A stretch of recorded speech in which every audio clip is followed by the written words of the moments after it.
Saya akan menceritakan tentang etika dan profesionalisme perguruan.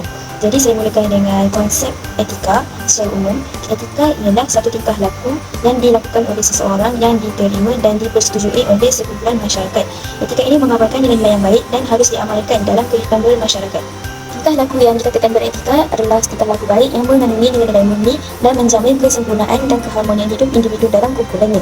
Dan seterusnya, kod etika ada dua, iaitu kod etika dan kod etika profesion. Saya mulakan dengan kod etika dulu.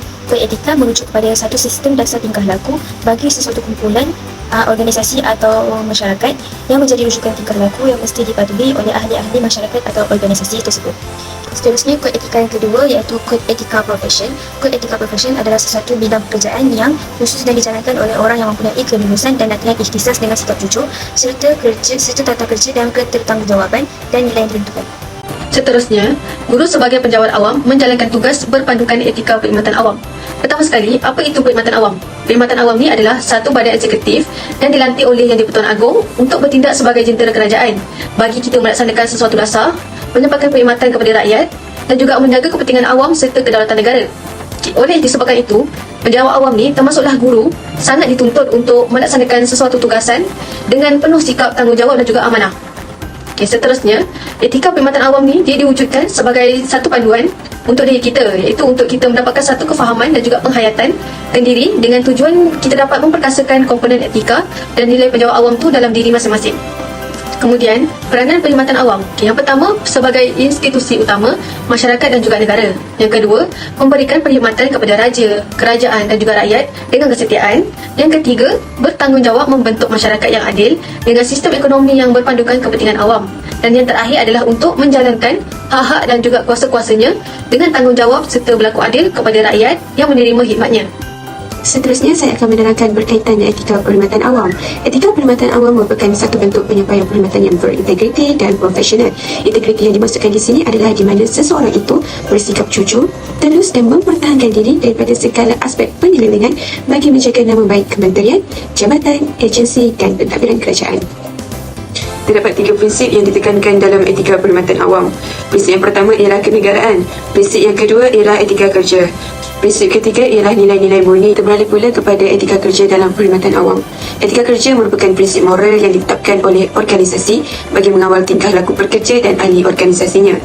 Bagi perkhidmatan awam seperti polis, tentera dan askar, nilai dan etika yang perlu dititikberatkan ialah keagamaan, peribadi asas, mengutamakan pelanggan, kepimpinan, profesional serta produktiviti dan kualiti. Nilai sebegini dikatakan amat penting bagi memastikan anggota perkhidmatan awam memiliki tingkah laku sempurna seperti yang dikehendaki oleh masyarakat.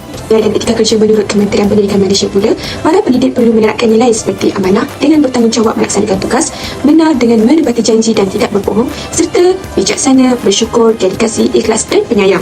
Perkara ini penting bagi memastikan para pendidik dapat melahirkan model insan yang cemerlang dan berkualiti untuk pembangunan negara akan datang.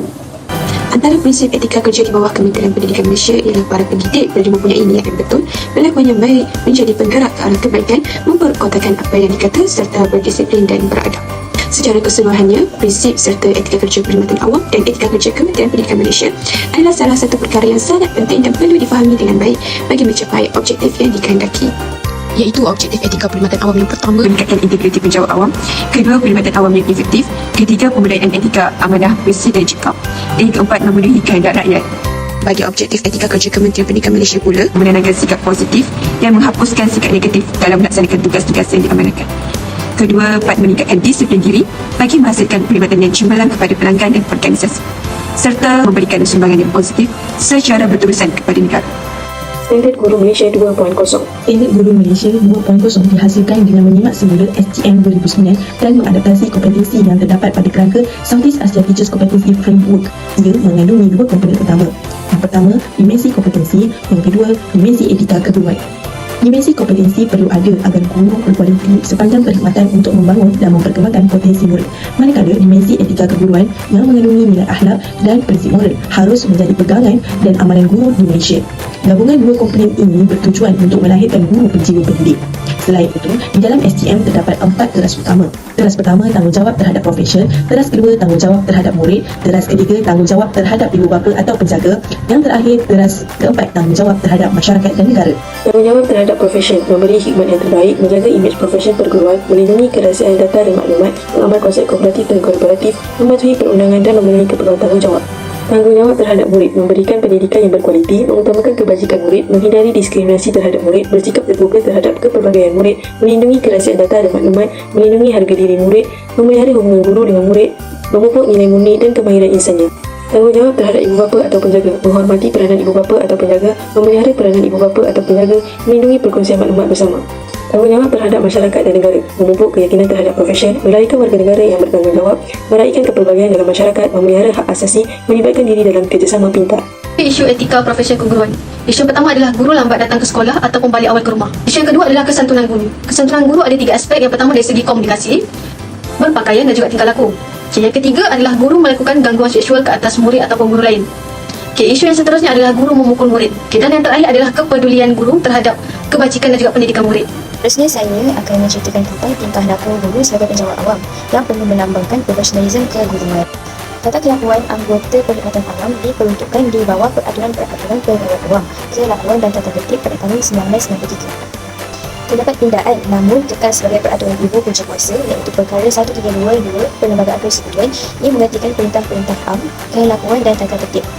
Seterusnya, apakah itu kawalan tata tertib? Kawalan tata tertib ialah satu alat pengurusan bagi mewujudkan pentadbiran yang cekap dalam melaksanakan fungsi dan tanggungjawab bagi pencapaian matlamat dan objektif sesebuah jabatan. Matlamat tata tertib yang pertama, pembangunan modal insan di kelas pertama melalui pelaksanaan tata tertib yang berkesan. Matlamat yang kedua, supaya pegawai awam meletakkan kepentingan awam lebih daripada kepentingan mereka sendiri. Matlamat yang ketiga, supaya pegawai awam menjaga imej perkhidmatan awam. Matlamat yang keempat iaitu menghukum pegawai yang melakukan kesalahan atau melanggar peraturan. Kewajipan mematuhi peraturan iaitu pertama, seseorang pegawai itu hendaklah mematuhi peruntukan peraturan ini. Yang kedua, pelanggaran mana-mana peruntukan peraturan-peraturan ini oleh seorang pegawai boleh menyebabkan pegawai dikenakan tindakan tata tertib di bawah peraturan-peraturan ini. Seterusnya, peraturan-peraturan tata kelakuan dan tata tertib. Yang pertama, seseorang pegawai hendaklah pada setiap masa memberikan taat setianya kepada yang di-Pertuan Agong Negara dan Kerajaan, iaitu sentiasa menjaga, memelihara dan mempertahankan kedaulatan dan maruah negara, hormat dan patuh pada undang-undang serta berusaha untuk berbakti kepada negara. Yang kedua, mengamalkan sikap berkecuali dalam menjalankan tugas iaitu tidak berpihak kepada mana-mana pihak dan bersifat neutral. Yang ketiga, memberi taat setia kepada kerajaan yang memerintah. Contoh pelanggaran yang bagi peraturan-peraturan ini, yang pertama, bersubahat dengan musuh negara. Yang kedua, membocorkan rahsia kerajaan. Yang ketiga, menganggotai pertubuhan yang mengancam keselamatan negara, anasir subversif. Yang keempat, memburuk-burukkan serta memperkecil-kecilkan dasar serta tindakan kerajaan. Larangan terbahagi kepada dua, iaitu larangan mutlak yang ditegas sama sekali dan larangan boleh buat dengan kebenaran pihak tertentu. Larangan mutlak seperti gangguan seksual, menyalahguna dadah, menerima atau memberi kerahian, menyenggara taraf hidup melalui emolumen, meminjam wang atau menjadi penjamin, keterhutangan keuangan yang serius, meminjam wang dengan bunga, penglibatan dalam pasaran hadapan, jabatan bertuah dan loteri, penerbitan buku berdasarkan maklumat terperingkat, menyunting akhbar majalah atau jurnal, kegiatan politik, tidak hadir tanpa kebenaran, skim cepat kaya. Larangan boleh buat dengan kebenaran pihak tertentu, pekerjaan luar, etika berpakaian, menerima hadiah, pempunyaan harta, penyataan awam, kegiatan politik, memulakan prosiding undang-undang dan bantuan kewangan. Para guru hendaklah mengetahui peraturan-peraturan yang termaktub. Pelanggarannya boleh menyebabkan tindakan tata tertib seperti amaran dalam bentuk peringatan, denda maksimum 7 hari, luncut hak emolumen tiada had, tangguh pergerakan gaji bagi 3, 6, 9 atau 12 bulan, turun pangkat ke 1 grade lebih rendah, turun gaji minimum 1 pergerakan selama 12 bulan, yang terakhir buang kerja. Kesimpulannya, pengetahuan dan pembelajaran berkenaan dengan etika dapat membentuk individu dan masyarakat yang berprinsip dan berdisiplin dalam melaksanakan tugas. Etika kerja profesional telah wujud sejak dahulu lagi sehingga ke hari ini masih dianggap penting dan berfaedah. Sesiapa pun tidak terkecuali daripada patuh kepada prinsip dan nilai etika dalam kehidupan seharian.